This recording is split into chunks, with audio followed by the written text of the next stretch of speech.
Hi, welcome to the Bulwark. I got Bill Kristol here with me, your morning shots duo, and we want to talk a little bit about something he wrote this morning after kind of the vibes filled August for Kamala Harris, the Kamala momentum of August. It's a new month. We're into September, 2 months from the election. And the question is, are the good times going to keep rolling, or is Donald Trump going to kind of figure this thing out, hone in on Harris a little bit after kind of a month and change of totally flailing attacks? And is this thing going to restabilize in some new place? So, Bill, you had us a little bit sad this morning, a little bit of the air out of the tires with your morning shots item, basically just kind of steel manning this case of like, well, are things going to kind of bounce back a little bit now for Donald Trump? Like he's had a rush of, we wouldn't say it was a good week for him exactly last week with the Arlington snafu, where he essentially got in a fight with a military worker there over whether he was allowed to film campaign footage in kind of a very hallowed area of the cemetery where recent U.S. war dead are buried. There was that whole thing. J.D. Vance steps on one rake after another. He had a whole fight, with his social conservative flank over where he stands on abortion. But, then you have a 3-day weekend and you go into September and the question's kind of, okay, is he going to be able to kind of put some of these things in the rearview mirror and make this race about Harris again? So I just, do you think it's kind of are we at a high water mark for the Kamala momentum right now and barring sort of new inputs, or where do you think we stand in the race at this point? Yeah, well, that's the question I asked and wanted to ask, and I didn't want to make anyone sad, but maybe a little bit of hard-headed realism, a little bit warning about irrational exuberance, and warning the Harris campaign, honestly, that they need to think through what Trump's going to be doing, especially in this debate a week from now. So but I think people are a little too quick to assume that all these things, Trump does things in a very, haphazard, disorganized, and, whatever way, chaotic way. But sometimes they work out okay. Nothing could have been more chaotic than the 2016 campaign. I mean, that was beyond belief in terms of compared to this one. And you know what? He won. And some of the things that he did that seemed foolish and zigzaggy and contradicting himself, he ended up kind of where he wanted to end up. And some of the mud that he threw ineptly and inaccurately, ended up sticking, right? So take the three things you just mentioned. I do, yeah. So today I wrote this thing that was sort of in the voice of Trump's mind, what Trump might be thinking. Partly just to make people realize that he's not an idiot. He has a kind of cunning. His team is reasonably intelligent. And they have a theory, which they haven't. They had a rough first 6 weeks of the Harris campaign. They didn't define her well. Harris has done very well. So they lost a 3-point, what do you think? Maybe a 3-point edge over Biden, now a 3-4 point edge for Harris. But this thing doesn't just automatically continue. So take the three things you mentioned quickly. Arlington. I mean, getting in he behaved disgracefully. Getting in a fight with an Arlington worker, I think a civilian military employee, a civilian Defense Department employee, it doesn't look good, I suppose. It isn't good. It's terrible what he did. At the end of the day, I'm not sure he ends up losing from this thing. Right now, Harris, he suckered Harris in, I'm going to almost say, but Thursday or Friday, she finally intervened directly. And now he's positioning it, and his campaign is as, it's Kamala Harris versus the Gold Star families. And the Gold Star families are out there saying, we invited Trump. We're grateful that he came. Who we've never spoken to about our kids or our siblings or spouses who were killed? Kamala Harris. We've never met her. And I don't know. I'm not so confident this thing doesn't end up as keeping the Afghanistan fiasco in the news a heck of a lot longer than it would have been if it was just a one-day anniversary of it a week ago. And B, it could end up hurting Harris a little bit. So again, did he think all this through? I'm not sure. Are they pretty tactically adept sometimes, though, at pivoting? Sometimes. And again, part of it is just you throw enough mud or you do enough things, and then maybe the opposition makes one misstep and you take advantage of it. And very quickly on the abortion thing, again, totally ham-handed, back and forth. Everyone's annoyed at him. Social conservatives are annoyed. He zigzags back to appease them. Then others, which way is he voting? And the question is, was it Mark Caputo? And you have stressed over the last week, what would he do actually as president? I mean, all that's fair enough. On the other hand, I think, are we sure that he hasn't actually sort of put the issue behind him? Basically, he's against national legislation. I think it's fair to say. And basically, the pro-life people are okay with him because he's going to oppose the Florida amendment. But he's also kind of conveyed to everyone who's moderately pro-choice in Michigan, Pennsylvania, and Wisconsin and who would like their state to stay that way, that he's not going to mess with them. I don't think he ended up in a crazy place from his point of view. I mean, from his point of view, he's in the wrong side of this issue because he wants to be on the popular side, and where he is right now, which is appointing the justices who overturned Roe, is not the popular side. Given that, has he muddied the waters some? I'm not so sure he hasn't. So for all of his chaos and zigzagging, I worry that he's ended up at a decent place. And then to put it the bigger perspective, as you did, I mean, the bigger, he's had a crummy 6 weeks. Vice President Harris had an excellent 6 weeks. She's 3 or 4 points ahead. I mean, probably not quite as far, not quite at Biden's margin from 2020, ahead of Hillary's margin. Very much on the bubble, therefore, maybe a tiny lead, I would say, if you kind of go state by state, but not a decisive one in almost any of the swing states. And we have a big debate in a week. So you could say, I mean, the history could end up being that he had a rough first 6 weeks, but if he can stabilize, this thing is by no means over. And final point, I've gone on too long, is that debate is it can be a big test of both of them. Yeah, I want to ask you about the debate in just a minute, but let me just dwell on this point real quick, because I think it really does bear repeating again and again and again that the last 6 weeks have been all Kamala in terms of momentum. I mean, like, she had a lot of ground to make up relative to the kind of deep losing position that Joe Biden had sunk to, in his kind of flailing month of will he drop out or won't he drop out? And gosh, can he even do this thing? And she has made up all of that ground. I think it's gone very seamlessly, and I think as well as Democrats ever could have hoped, the handoff from Biden to Harris. And yet, where do you get at the end of all that? You get basically to where Joe Biden kind of hoped he would be coming into this point. Looking at it from kind of like a realpolitik way of, okay, we're still neck and neck. She's got this lead, as you mentioned, in the national polling. All the swing state polling is unbelievably tight. Politico kind of ran it down just yesterday, where Harris has an ever so slight lead through the blue wall, through the Rust Belt states, and all the best polling we have there. Trump has a pretty consistent lead in North Carolina, and all the other Sun Belt states are basically toss-ups right now. So, I mean, the electoral college math at this moment in time, even after 6 weeks of nonstop W's for Kamala Harris, is unbelievably close and unbelievably tight. I guess before I ask you about the debate, I just want one other thing I'm kind of curious about, just about this point in the cycle, where you talk about all these things that just happened last week. And, a month ago, the things we were talking about were Trump's sort of insane, flailing responses to Harris getting in the race by saying things like, well, is she black? Has she always called herself black? I never thought of her as a black woman, up until pretty recently, stuff like that. I didn't know she was black until a number of years ago when she happened to turn black, and now she wants to be known as black. That was the, oh my gosh, can you really believe he said something like that of about a month ago? And then just about a week ago, even before some of these other things kind of bubbled up that we've just been talking about, it was Trump once again kind of going on a spree of violent rhetoric about all the people he wants to put in prison if he's reelected, in terms of just retweeting memes on Truth Social, calling for military tribunals and things like that.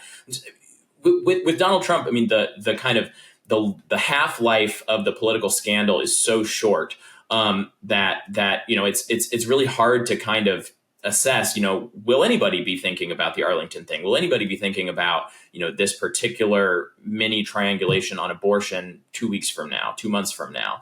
So I guess that's what I just asked you, is like, do you think we are at the point in the cycle now where we are kind of entering the home stretch here? We will be after the debate, or who knows how many debates we'll have. But are we at the point where things will be kind of fresh enough for voters as they're going to the polls, where anybody who's still kind of on the fence might have the Arlington thing or this abortion thing, in their minds? Or do you think, again, like, Trump will say so many insane things between now and then that it really doesn't, that kind of stuff isn't going to start mattering until like late October or something like that? Yeah, no, it's a good question. I guess I think I'd answer it this way. He says a lot of insane things and vulgar and just really disgraceful things. Some of them seem not to stick much. They probably, deepen dislike of him among people who weren't going to vote for him anyway. It's not clear they move a lot of swing voters. I'd say that was very true of what he said to the National Association of Black Journalists. It's just, there's not much evidence, just empirically, that, 1% of Americans read about that or saw that and said, I can't vote for him anymore, right? I mean, basically, the trend line has been good for Harris and down for Trump, but it's not clear any of these individual things made a huge difference. And indeed, Sarah found in, I think, one of the focus groups they had recently, right, that a couple of black voters in the South seem to have heard that and be sort of, well, is she really like one of us? And, now maybe that doesn't affect their vote either. I don't know. But I would distinguish two kinds, I guess, of Trumpisms. One is just random, horrible, vulgar attacks on his opponent, some of which might stick if he gets lucky, some of which don't. Crooked Hillary stuck because of the emails. And I guess that's my real point. Some of these fit into an issue that's not going away. Abortion is going to be an issue. So to the degree he has to handle it, and to the degree he looks like he's flailing and makes the issue more prominent, it probably hurts him. To the degree he flails a bit, but sort of gets to a place that he wants to be politically on the issue, and the media has a bit of an attitude 2 weeks from now that, well, didn't we discuss that already? We don't have to dwell on it. Makes it harder for Harris to make it a huge voting issue. Veterans is going to be something of an issue. I wouldn't say at the level of abortion. Trump has all these quotations and comments he's made that are horrible. And on the other hand, the Biden-Harris administration has the Afghan withdrawal.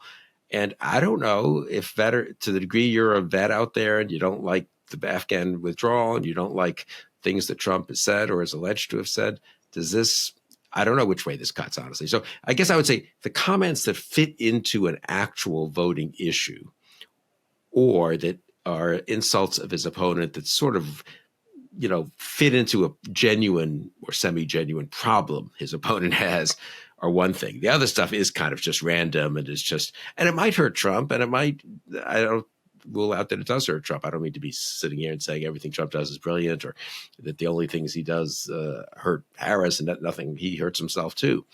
But I guess I would say on some of these issues, they're not going away. And therefore, on those, it makes more sense to dwell on them. I agree. The random insults probably don't last beyond 2 days. So a lot of this stuff is going to come to a head next week. We're having this debate. And I mean, I think it's sort of hoary old political wisdom that these debates don't matter, but the last one sure did. And I kind of feel like with how much the last one mattered, I kind of feel like people are going to tune in for this one. It's like, wow, if you missed out on Joe Biden kind of melting down on the stage a couple months ago. With the COVID, with dealing with everything we have to do with, look, if we finally beat Medicare, it might kind of impress on your mind. I guess maybe I ought to be paying attention to these presidential debates a little bit more because sometimes things happen like you switch out a candidate afterward. So in the newsletter this morning, you kind of alluded to basically like two strategic paths for Kamala Harris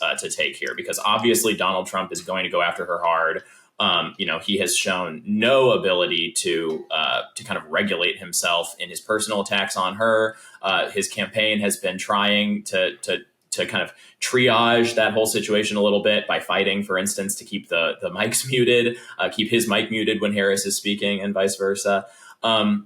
So he is going to get down in the mud. So the question is, how does Kamala Harris respond to that? And she has signaled a little bit from time to time that she's going to try to go above it in certain respects. I mean, she in her one interview that she gave recently, she kind of deliberately waved off a question about his talking about her ethnicity. She said, the same old tired attacks. Next question. Declined to kind of fight that fight. There are pluses and minuses to that strategy. There are pluses and minuses to kind of knife fighting with him on some of this stuff. So how do you see kind of her, the strategic pitfalls and the strategic possibilities for her going into this debate? No, and I think that's I think those two alternatives are kind of the questions that are the alternatives people are struggling with. I'm sure the Harris campaign is. I'm sure they want to do some of both, obviously, to be tough in response and to land a couple of real punches on him, but also to make sure she's making the case for herself, and also continuing to introduce herself to the American public, or at least deepen the introduction in a favorable way. Look, the polling surge she's had corresponds very closely with the increase in her favorable ratings, right? They were sort of down with Biden's when she first got the nomination. People didn't really distinguish her from Biden. Now she's up to close to 50-50, favorability, unfavorability, which is always a very important rating in campaigns. It's different from approval of the administration. That's one thing. But the personal favorability, especially for president, sort of matters. People want a president they kind of like, that person's going to be on TV for 4 years. They want to see someone that just they recoil from. Trump's numbers haven't actually gone down much. So I would say the story of the last 6 weeks has been Harris increase in favorability. Now, if that's the story, and if you think that there's more to go, there's more low or medium hanging fruit to be gotten there, you'd want to go in the positive way that you described, I think, and kind of ignore the attacks and kind of just think, you know what, I'm now at, these numbers vary a bit, but let's just say 48-48, fave, unfave. If I can get that to 52, 53, 54 to 45, I can win this election. I mean, you're going to win the election if your favorability is at 53%, and if your opponent's is as Trump's is consistently around 43, 44. But Trump's also going to be attacking you a lot. You can't just pretend he doesn't exist. You can't pretend that the mud he throws might not stick. So you have to hit back. Are you willing to? Do you have to hit back in a way that damages him some? Are you giving up a little bit of an opportunity to build up your own, telling your own story, which I say would include not just the issues, but the biography, which she told very well at the convention, as you and I discussed at the time. But, it's not like everyone saw that or everyone remembers all of it. And she should probably go back over some of that. So I think she has a bit of a choice of how to balance the sort of, let's call it the building up your favorability side of things and the punching back at Trump. They're not mutually exclusive, but they're a little bit tense. But the bigger picture point I'd make is, we tend to think of it as this tactical back and forth, like as I say, Olympic, judging of, this part of the routine and that part of the routine. The overall thing, though, is going to have to be, is she comfortable? Does she seem capable of being a president, on the presidential level? We just haven't seen her in a presidential debate. I mean, we literally haven't seen her in a presidential debate. That's true of a lot of challengers, obviously, who are running for the first time. We saw her in some presidential debates, I guess the primaries in 2019, where she did okay, but ultimately that wasn't a successful campaign. So I think whatever she does, actually, if she called me up and asked what she should do, I'd say, I'm not sure about this tactical question of favorability versus punching back. What I am sure of is you need to be confident. You need to be relaxed. You need to know what you want to say. You need to say it. You need not to get rattled. Easy for me to say this talking to you, right? Not so easy to do it on stage with Trump 15 feet away. But I mean, it really, the image, we all need to turn that TV off a bit during the debate and turn the sound off, and watch it. And does she look presidential, comfortable? The people who lose these debates famously, whether Gore in 2000, they look weird. They look kind of weird, right? They look awkward. Dukakis in 88, they just don't look like they're ready up to the level. Trump, it's all in on Trump. And, we know everything about him. But I think Harris, probably, honestly, this is a bit gendered and so forth, being a woman and all that. I mean, more important for her to look in command, but also pleasant and, kind of confident. And I think, so I don't really know what advice to give her, except I think that is something, as we watch it, we should think a lot about, probably a little bit more than, gee, did she have a good answer on the tax question? Or did she hit Trump as well as she could have on abortion rights? What's the overall image and impression that people have Harris? Because she is not well known. I come back to that. Every other candidate we've had in our lifetimes, well, certainly your lifetime and my paying attention lifetime, has gone through primaries or been in the general election. Voters have seen much more of those candidates than they have of Vice President Harris, right? I mean, they've run before, they didn't win that time. The McCains, the Romneys, Obama debated Hillary 15 times or something by the time he got to the general election. These were well-known figures, and Harris is just much less well-known. So there's much more malleability, I would say, in the impression, and that overall impression, which is hard to put your finger on. It's hard to explain, why did Reagan look so good? I mean, you can try to disaggregate the aspects, but the overall comfort level, the overall just kind of seeming fluid, not getting rattled, I think that's very important in this debate. All right, that's all we got for you. If you want to hear more from Bill and myself, we're up at the Bulwark.com Morning Shots newsletter every morning. Head over to the Bulwark.com to subscribe. Thanks a lot. Talk to you all soon.